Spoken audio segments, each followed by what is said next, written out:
que é riqueza para você? Te faço essa pergunta porque hoje, observando ali meu filho de 9 anos, brincando com a minha filhinha de 1 ano e 2 meses no colo, eu tive essa reflexão.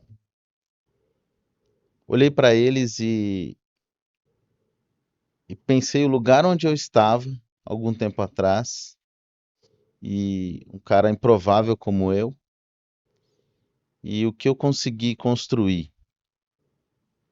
Não falo em termos de riqueza, riqueza material, essa que a gente está acostumado a ver, que a gente está acostumado a ver aí na internet.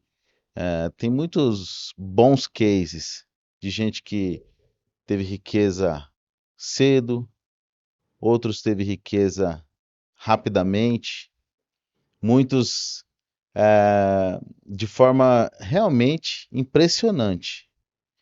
Mas sabe o que que eu analiso sempre antes de seguir, de ver, gastar o meu tempo com algum conteúdo? O que de fato essa pessoa tem para me ensinar?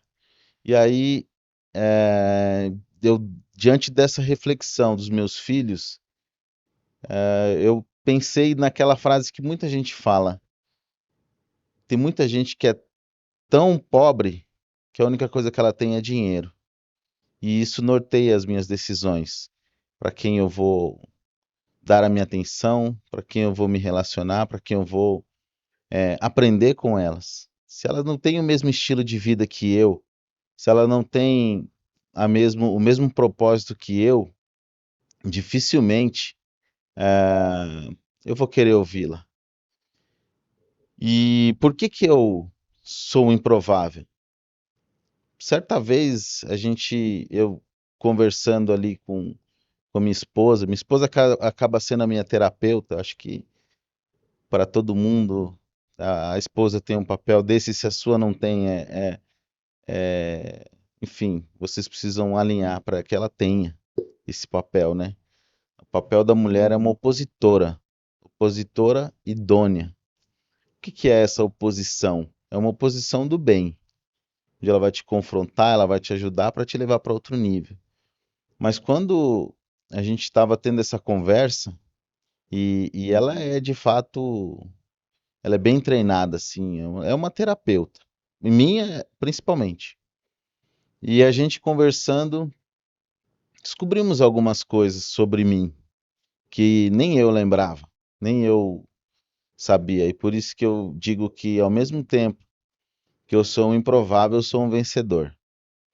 Ah, mas por quê? Porque você faturou R$ 1 milhão muito cedo? Porque você fez prodígios e profissionalmente você é o cara? Não. Mas você só faz uma comparação muito boa quando você compara você com você mesmo. E você consegue enxergar na sua vida uma grande transformação, uma grande evolução.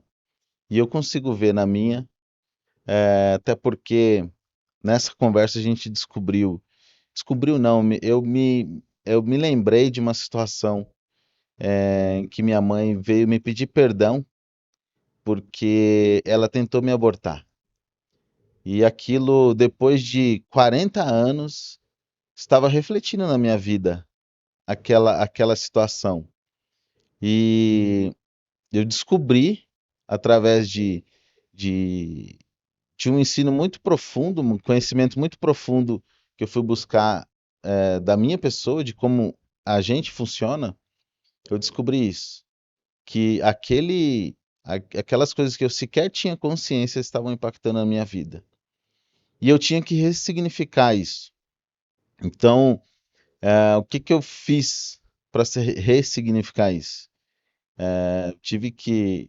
Ainda tenho, porque todos os seus bloqueios você vai precisar revisitá-los constantemente, porque eles vão e voltam, eles vão e voltam.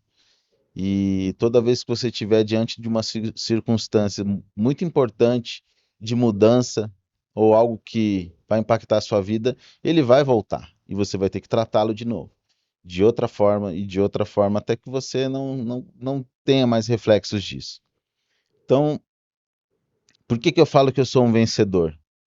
Porque o fato de você vir ao mundo, se você não sabe, é uma grande corrida, o nascimento, a fecundação de um espermatozoide no óvulo, né? É uma grande corrida onde só um é vencedor, aquele que atravessa e é o que nasce. Agora você pensa, você não só vencer a corrida, como é, vencer ainda uma tentativa de assassinato antes de nascer. É óbvio que eu não falo isso com pesar da minha mãe, ela tinha lá suas circunstâncias. Mas de certa forma isso ficou gravado no meu inconsciente. Eu tive que reescrever essa história. Então, ao reescrever essa história, é, é um dos pontos de chave de virada. E o interessante é que passaram-se 40 anos, praticamente, para eu conseguir identificar isso com clareza e, e superar. Então eu sei que, como muitos de vocês, a minha vida nunca foi fácil, né? Eu nasci numa periferia de São Paulo, meus pais, meu pai motorista de, da rede pública do município de São Paulo, minha mãe doméstica do lar, né? E uma excelente vendedora, então ela me ensinou grandes habilidades que eu também redescobri essas habilidades muito depois, tardiamente, que eu descobri que eu sim poderia ser um bom vendedor, né? E isso é interessante porque os próprios bloqueios me impediam de, de enxergar essa habilidade, que ela mesma me ensinou com a vida dela, né? Uma excelente vendedora e muito lutadora, né? Porque cuidou de 3 filhos, né? Hoje, você vê, eu tinha tudo para não querer ter filhos por causa disso que estava no meu inconsciente, mas a gente vai chegar lá. Em questão de 10 anos eu resolvi a minha vida e prosperei muito nesse sentido. E é a prosperidade que eu quero desejar para você hoje também, que você tenha. Então, dali, a gente teve uma infância muito boa, mas longe de ser fácil, né? Não, não, não financeiramente, mas em todos os aspectos. Eu acho que a vida de ninguém é fácil, né? Se você tem uma vida fácil, ou você está encarando diferente a vida, e não está percebendo as coisas que estão acontecendo, ou talvez realmente você tenha uma vida fácil e para quem não tem uma vida fácil já tem muito motivo para agradecer. Imagina quem julga sua vida ser fácil. Então, eu estudei a minha vida inteira em escola pública. Ah, Aos 4 anos de idade, eu sofri um atropelamento que quase ceifou a minha vida. Ah, eu tenho cicatrizes aqui até hoje, né? E de certa forma tudo isso vai marcando a sua vida, né? E você precisa sempre se ressignificar e trazer uma nova realidade em cima dessas coisas. Então isso foi sendo rotineiro.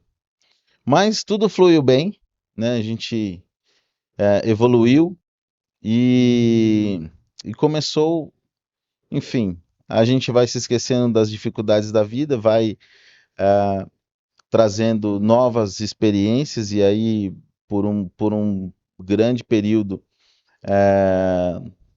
eu entendi que a vida era só festa, só alegria e aí saí por aí procurando essa alegria, né? De festa, de álcool, enfim. E aí a gente vai indo, vai indo, vai indo, até que um dia eu me deparei que eu já estava há muito tempo nesse caminho e não tinha resultado nenhum. E aí, novamente, tive que voltar e ressignificar e trazer um novo significado para tudo isso. Então, eu, de certa forma, fui na carreira, assim, um pouco parecendo um bêbado, né? Você vai, pisa ali, pisa aqui, volta, alguém fala, volta e muda o caminho, e muda de novo, e não sabe o caminho que você tá, enfim. Então, chegou num dado momento que eu estava cursando a faculdade de desenho industrial.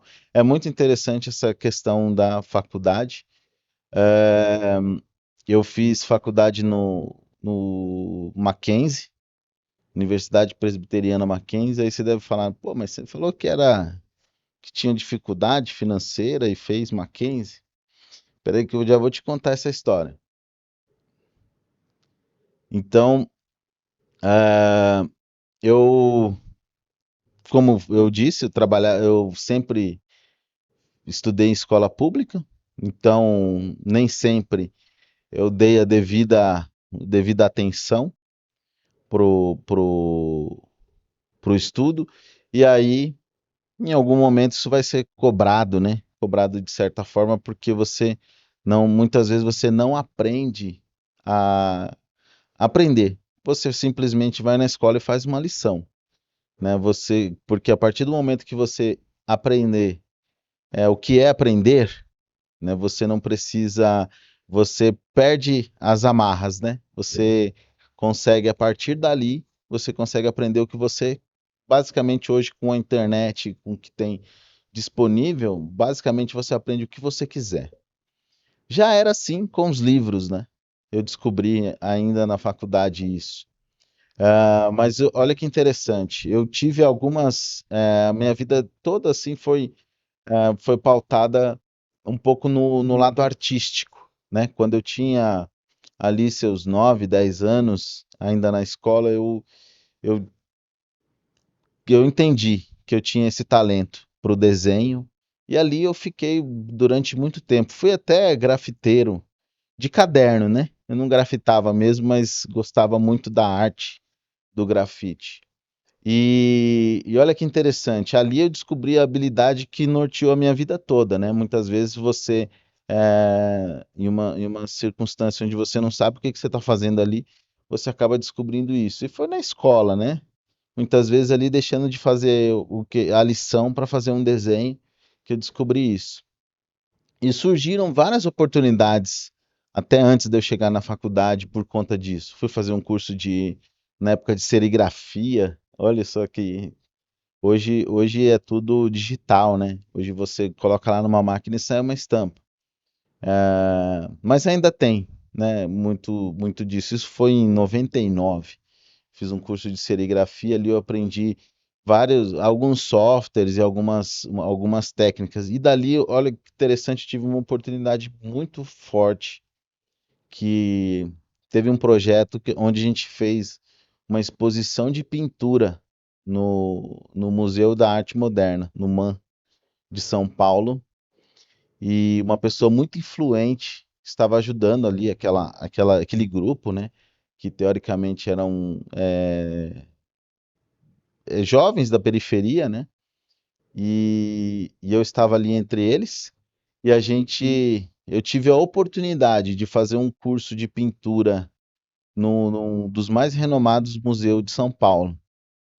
E olha que interessante, aquela oportunidade ali, e muitas vezes por causa desses bloqueios de não merecimento, de você achar que não é capaz, eu acabei desistindo, porque eu não tinha dinheiro para comprar as tintas. E, e ali eu creio que uma grande oportunidade eu deixei escorrer das minhas mãos, né? Eu poderia culpar meus pais porque não falaram, porque não me direcionaram, mas o que eu tenho aprendido é que a gente tem que assumir as responsabilidades, né? Você que tem que assumir a responsabilidade da sua vida, daquilo que você faz, mesmo muito cedo, né? Quanto antes você entender isso, mais rápido você consegue dar o rumo que você precisa para a sua vida e achar essa riqueza, seja ela qual for que você entende como riqueza. Então, dali, me preparou. para o que eu ia vivenciar para diante. Mas o mais interessante foi essa oportunidade, que ficou muito marcada, né? E depois disso, eu fui prestar vestibular. Aí eu tinha vindo de escola pública, eu entendia que eu precisava procurar um reforço, né? E aí eu fui fazer cursinho. Você conhece alguém que já foi expulso do cursinho? Esse alguém fui eu. Fui expulso do cursinho. Na época, um cursinho que tinha ao lado do Mackenzie, que era preparatório para o Mackenzie, eu fui expulso de lá. Isso acontece muitas vezes quando você já tem, de certa forma, está um pouco desalinhado com o status quo, né? Aquela coisa do sistema, que você já não se curva para muitas situações, né? É, E aí, enfim, aconteceu ali. Mas deu tudo certo, consegui passar na prova e muito graças ao meu desenho e ser o gestor, né? Eu fui exatamente naquilo que eu precisava tirar nota boa, aquilo que eu era ruim, estudei e passei. Aí eu precisava pagar a faculdade. Na época, eu me lembro que em 2007, era R$ 1.050. Eu acho que na época eu ganhava, sei lá, R$ 2.000 numa empresa e decidi encarar. Eu me lembro né, que nessa ocasião eu tive que pegar com um grande amigo meu, que eu sou grato até hoje pela vida dele, por isso, e não só por isso, mas ele é um grande amigo, um irmão mesmo, e ele me emprestou R$ 3.000 para eu pagar a matrícula e fazer todo o processo ali. Acho que eu devo ter demorado uns 3 anos para devolver esses R$ 3.000 para ele. E ainda não foi em dinheiro, foi em trocas e, enfim, foi difícil. Meu irmão me pagou 6 meses, a metade da faculdade. Beleza, comecei, e aí, quando eu descobri ali no meio do caminho que não ia dar para ficar ali daquela forma a vida toda, né? Meu irmão me bancando, enfim. O que que eu fiz? Eu descobri, eu acho que aí é uma chave interessante, porque eu descobri que eu teria como continuar a faculdade, mas de forma parcial. Então eu fiz o primeiro semestre completo, e aí no segundo semestre eu peguei só metade das matérias. E aí eu pagava metade, obviamente metade do preço. Enquanto isso eu estava tentando pegar a bolsa, que lá tinha ainda programa de bolsa, estava começando esse negócio de ProUni, então estava diminuindo bastante, era bem competitivo. E aí eu continuei tentando, tentando, tentando e fazendo meio semestre. Tanto que, assim, os professores olhavam para mim, depois de um ano, dois ali fazendo esse processo, eu fui ficando atrasado na matéria, né? E aí os professores olhavam para mim assim como se eu fosse repetente, né? Eu fosse um dos caras daqueles caras que pegavam DP e que não estavam nem aí. E isso não era verdade, mas enfim, a gente percebia que era julgado dessa forma. Os professores pegavam mais pesado nas avaliações e tudo mais, porque entendia que era, que era isso, né? Imagino que seja, também não posso julgar que era dessa forma. Mas olha que interessante, né? E eu ali, lutando, matando um leão por dia. As coisas começaram a melhorar, comecei ser promovido no trabalho onde eu estava, aquilo começou a ficar um pouco mais tranquilo, né? Mas aí quando chegou um determinado momento que eu entendi que, pô, legal, eu estava cursando algo numa área, desenho industrial, né, para ser designer e tudo mais. E aí eu olhei, estava crescendo na carreira totalmente fora, né? do desenho industrial. Naquele momento, a minha cabeça ainda era de que você, nesse mesmo padrão, de que você precisa seguir um fluxo, que você precisa fazer tudo conforme a cartilha, né? Você estuda administração, você trabalha administração, e depois no empreendedorismo me ensinou diferente, né? Você pode ser um generalista, a gente vê engenheiros, é, por formação e mesmo eu me lembro de um rapaz que tinha na faculdade que ele era um dos melhores alunos de design do curso inteiro, inteiro. Nunca havia pisado numa faculdade, ele aprendia totalmente autodidata. E foi interessante porque com esse cara eu entendi que, pô, dá para aprender sozinho, dá para você aprender, não é sozinho, mas é através de fontes mais difíceis, eu diria, né? Você pode aprender. É claro que isso leva tempo, né? Isso consome muito mais o seu tempo de buscar conhecimento carreira solo, né? Claro que quando você tem um mentor, isso é muito mais fácil. O mentor às vezes é o seu professor, o mentor às vezes é o seu pai. O meu pai, por exemplo, foi muito mentor nesse sentido de criatividade. Meu pai é uma pessoa até hoje extremamente criativa, né? Eu me lembro que a vida inteira ele subia pro sótão na laje acho que é sótão, né, que fala, em cima da laje, entre a laje e o telhado, e ali ele batia, batucava e serrava, e quando descia, ele descia com uma ferramenta, com um cabo pronto, uma panela arrumada, alguma coisa dali. Então isso, além dos meus tios, eu cresci dentro da oficina deles, né? Que eram os dois marceneiros, tinham aprendido a profissão no exército. Eles eram primeiro carpinteiros, depois acabou virando marceneiro. Antes era uma coisa só, né? Então toda essa veia é, criativa eu aprendi dessa forma e recebi esse legado, né? Então eu entendi ali com aquele meu amigo que dava para aprender. E eu acho que esse foi o ponto de virada, principalmente na faculdade. Porque o Mackenzie, se não me engano, tem uma das melhores bibliotecas entre universidades de São Paulo.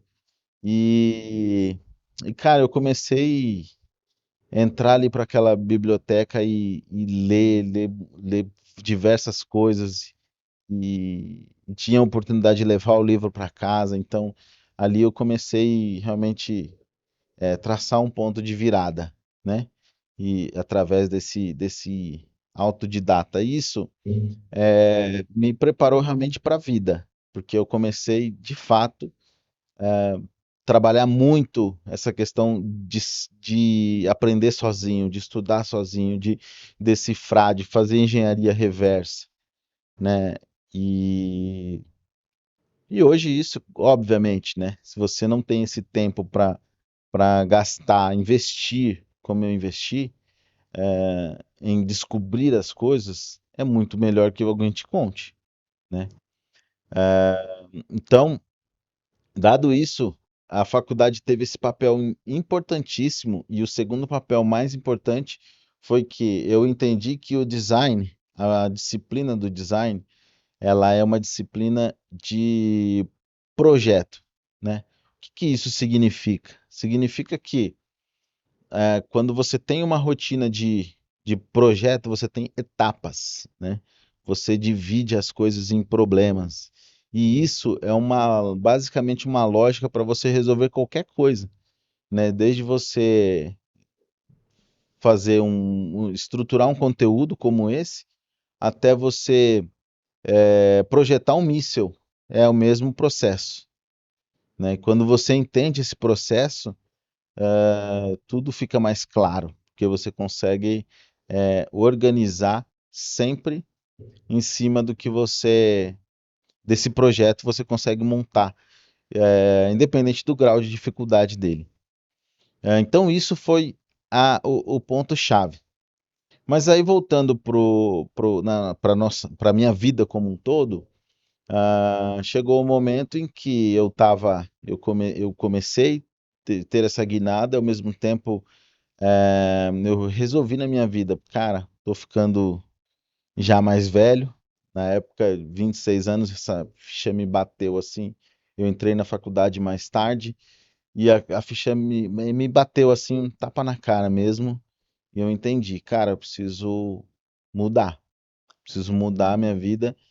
E aí eu me recordei do seguinte, me recordei de uma circunstância onde eu tinha uma amiga minha que ela ficava muito brava. Na época eu tinha uns 19, 20 anos.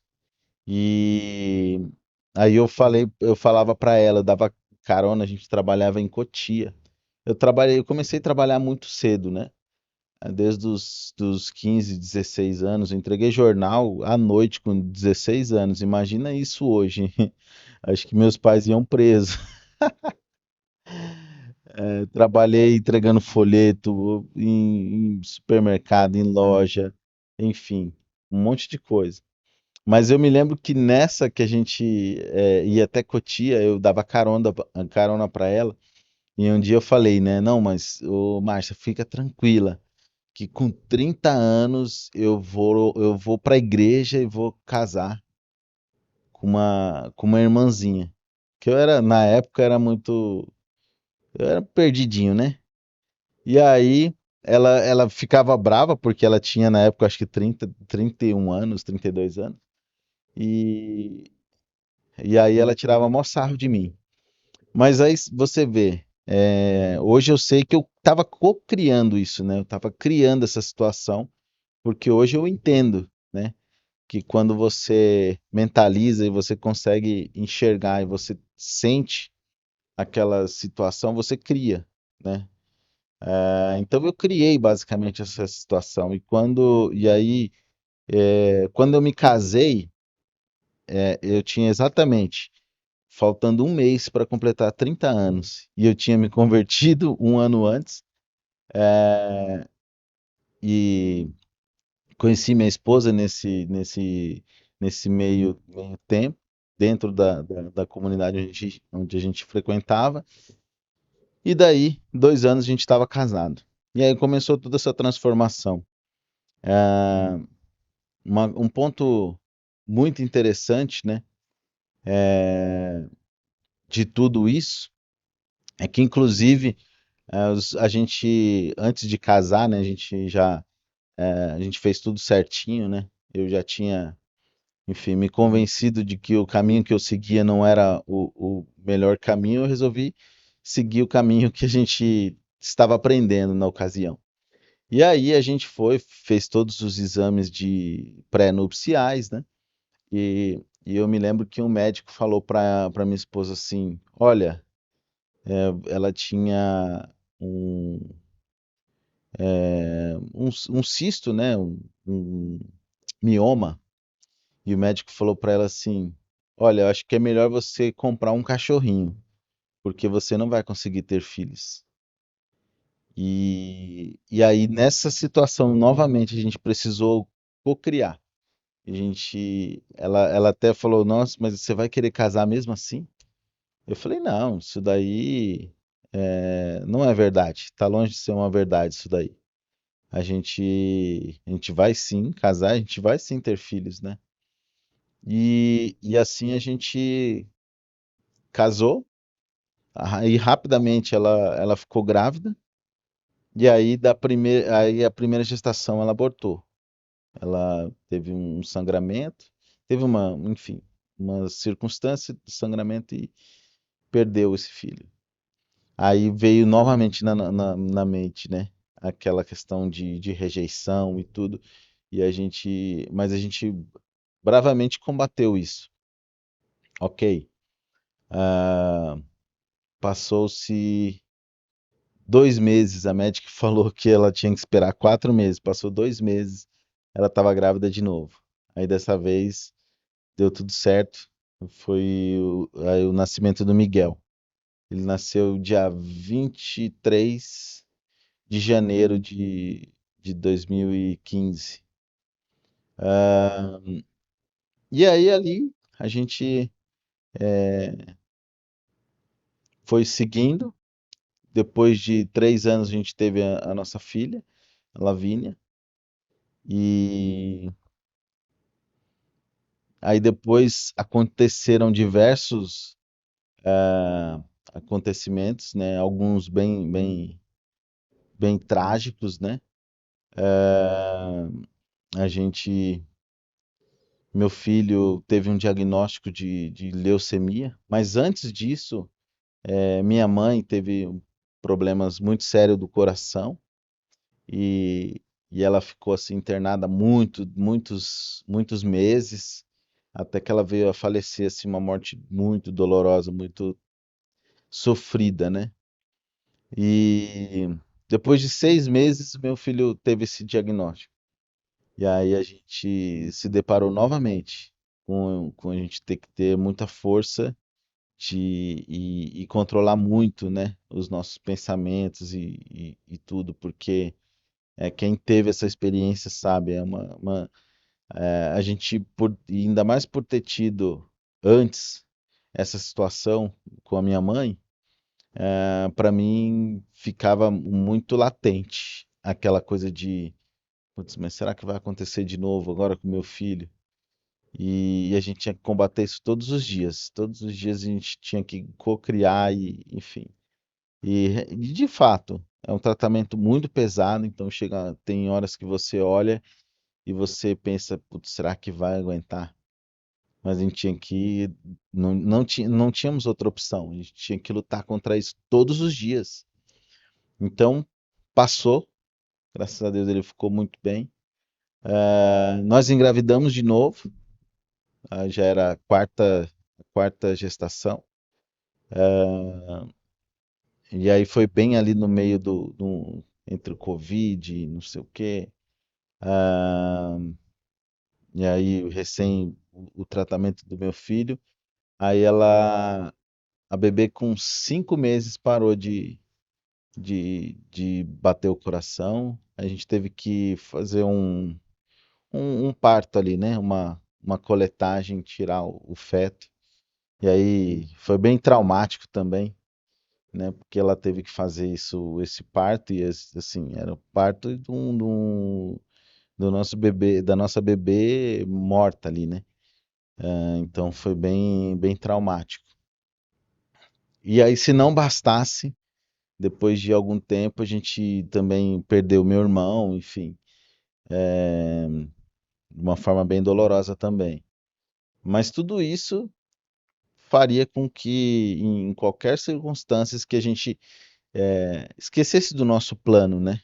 Que de certa forma, o sofrimento tem esse poder, né? De aprisionar você ou no medo, ou no desânimo, né? E a gente escolheu novamente não acreditar nisso e demoramos bastante para engravidar novamente. Então isso foi muito, assim, mais uma vez, né? A gente ficava temeroso de que não fosse acontecer e tudo mais. E por fim, nasceu a Isabela, né? Dia 25 de janeiro de 2023. Ah, e aí a gente se viu. Acho que melhor do que qualquer milhão que a gente pudesse fazer nesse meio tempo, esse foi o meu ponto de maior riqueza. Que eu olhei para aquela família completa e, e vi assim o que a gente fez nesse tempo. E aquilo sim, para mim é o que faz me sentir mais rico do que qualquer pessoa. Claro que pô, tem famílias maiores, tem famílias, mas aquela é a minha, que eu construí. Então, para mim, não importa que você me fale, eu sei a riqueza que eu carrego, né? Eu sei os milhões que tenho ali depositados. E esse é o ponto, né? de você saber qual que é a riqueza que você preza. E aí, a gente, em meio a tudo isso, a gente veio fazendo algumas mudanças profissionais e que vem nos norteando até que a gente tomou a última decisão, demorou bastante para a gente tomar essa consciência de empreender, né, e levar a nossa mensagem mais longe, né?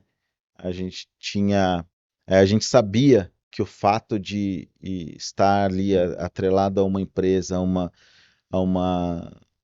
de uma certa forma, uma doutrina que não é a sua, né, uma cultura que não é a sua, te impede muitas vezes de falar aquilo que você pensa, de levar mais longe a sua mensagem, e a gente resolveu assim, então empreender. Hoje a gente ajuda empreendedores, principalmente da marcenaria, a, a levar esse seu ofício com mais leveza, né? Eu acho que esse é o principal motivo que a gente faz o que faz. Muitas vezes eu falo com as pessoas das, das experiências que eu tive com os meus tios, de vê-los algumas vezes muito prósperas, outras vezes passando por dificuldades, e aí eu entendi que esse é o meu chamado de, de ajudar. Não sei se vai ser, a gente nunca né, aquilo que a gente faz, né? Mas a gente se torna, por algum tempo fazendo aquilo, né? Então a gente não sabe até quando, mas a gente vai carregando essa mensagem e levando esse aprendizado que a gente levou muitos anos aí para adquirir para os nossos amigos, para os nossos companheiros aí, empresários, mas sempre com o foco de que a gente não está aqui para ajudar ninguém a ganhar dinheiro, né? A ideia é sempre que a gente realmente aqui, te contando essa história, eu te contei alguns pontos muito significativos da minha vida como pessoa, né? E pô, até poucos pontos, a gente pode entrar nisso em outro momento, mas poucos pontos focado no profissional, porque eu acredito que a mensagem que eu quero te passar é da real riqueza. Qual que é a real riqueza? Porque às vezes você está aí achando que porque você não tem o salário que você imaginava, porque você não tem o carro que você queria, porque você não tem o reconhecimento das pessoas que você deseja ter, ou que você sabe que você tem a capacidade para ter esse reconhecimento, você acha que por isso você se tornou uma pessoa medíocre, uma pessoa menor, uma pessoa que merece menos. Mas eu acho que essa mensagem que fica é que, assim como eu, você é vencedor, porque só de vencer aquela primeira corrida e estar aqui e estar lutando, você já é um vencedor. Então, assim, a sua ótica de riqueza, a minha ótica de riqueza, ela vai muito do que você valoriza. Então, se você, dependendo do que você valorizar, as crenças que você tem, isso vai te tornar uma pessoa mais leve, mais rica e mais em paz consigo mesmo. E o dinheiro é uma consequência. Se você tiver que experimentar de muito, pouca, ou enfim, da riqueza que você tiver que ter, você só vai ter se você tiver essa paz. Eu já tenho certeza de onde eu vou chegar, porque a riqueza é munição. Então, essa munição é o que a gente precisa para avançar e impactar mais pessoas. E quanto mais rico você for, mais rico as pessoas ao seu redor têm que estar. Se só você for o rico da roda, é, a sua riqueza não está servindo de nada. Então a mensagem que eu quero passar para você é essa. Qual que é a sua riqueza? A minha eu já encontrei.